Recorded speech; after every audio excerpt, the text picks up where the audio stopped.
দীর্ঘ ২ বছর ধরে চলা গাজা যুদ্ধে অবশেষে একটি যুদ্ধবিরতি কার্যকর হয়েছে। যুক্তরাষ্ট্রের মধ্যস্থতায় ইসরায়েল ও হামাস যুদ্ধবন্ধে সম্মত হয়েছে।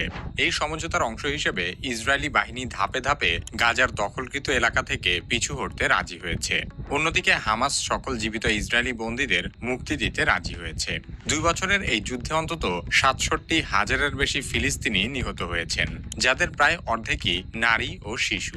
সেই সাথে ইসরায়েলি বাহিনীর নির্বিচার বোমাবর্ষণে সম্পূর্ণ গাজা এলাকা বসবাসের অযোগ্য ধ্বংসস্তূপে পরিণত হয়েছে।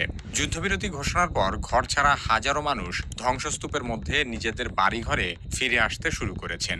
যদিও তাদের বাড়িঘর বলে আর কিছুই নেই, যা আছে তা কেবল ধ্বংসাবশেষ মাত্র। রাজনৈতিক বিশ্লেষকদের আশঙ্কা হলো সাম্প্রতিক এই যুদ্ধবিরতি আদৌ দীর্ঘস্থায়ী হবে কিনা।